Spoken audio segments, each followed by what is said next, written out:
Oi, galerinha do nono, tudo bem?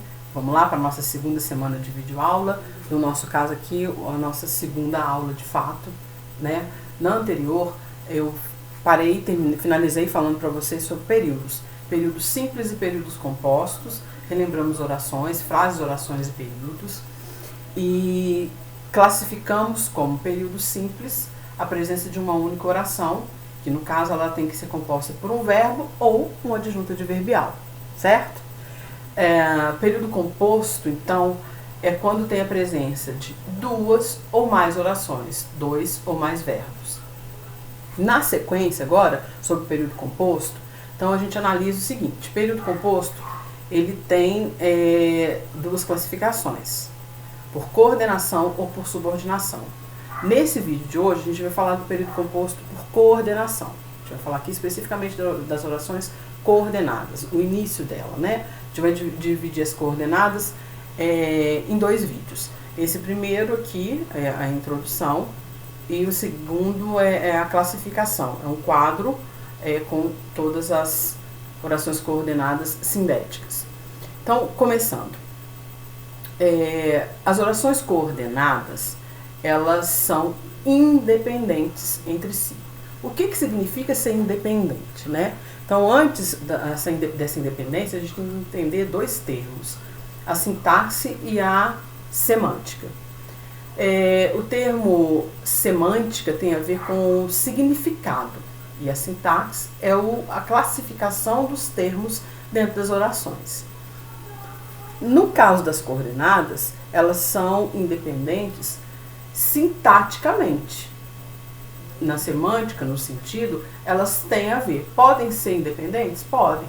Mas muitas vezes não, porque elas estão se tratando do mesmo assunto, né? Agora, sintaticamente, elas são independentes. Vamos começar ali com os exemplos. Se eu falar para vocês assim, eu sou a professora, vírgula, vocês são meus alunos.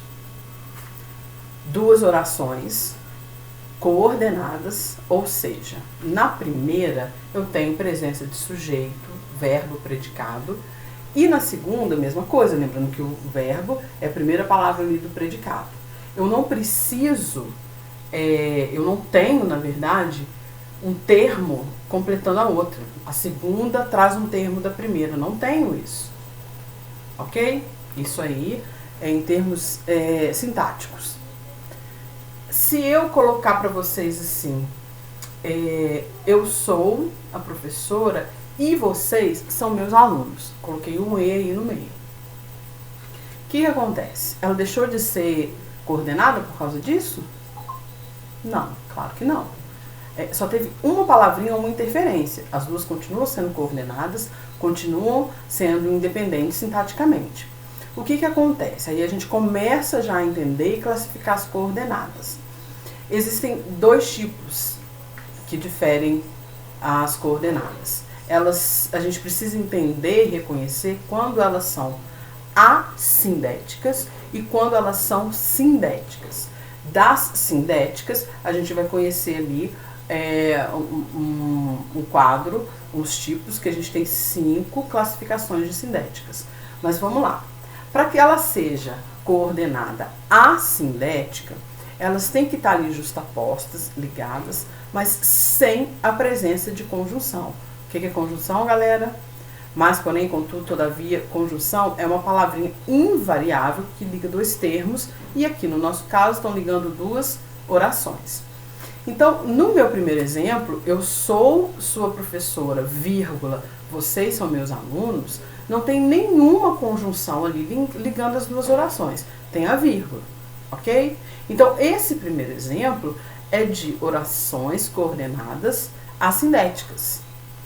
Na segundo exemplo, eu sou sua professora e vocês são meus alunos, o E é uma conjunção, no caso, uma conjunção aditiva, que a gente vai ver agora no próximo vídeo, todas elas, né? Todas as sindéticas. Ok? Mais um exemplo. O garoto, vamos pegar Páscoa, que é exemplo de Páscoa. O garoto ganhou 5 caixas de bombom, mas não abriu nenhuma. O que acontece? Elas são coordenadas? Sim. Todas duas são independentes sintaticamente e tem entre elas uma conjunção. O mas é uma conjunção, que no caso é uma conjunção adversativa. Ok? Então, beleza. Vamos retomar aqui. Os períodos compostos, coordenação e subordinação, estamos trabalhando com as coordenadas. Entre as coordenadas, a gente tem a coordenada assindética e as sindéticas. A sindética, elas estão justapostas, separadas ali por vírgula, mas não existe presença de conjunção. Nas sindéticas, é obrigatória a presença das conjunções. E aí as conjunções e os significados, a gente vai aprender aqui no próximo vídeo, aprender na verdade a recordar, né? E aprender, quem ainda tem algum tipo de dúvida, vamos sanar isso agora, e classificar, reconhecer as principais conjunções, o significado delas, e aprender a classificação dos 5 tipos de sindéticas. Beleza? Vamos lá? Pro próximo. Beijo.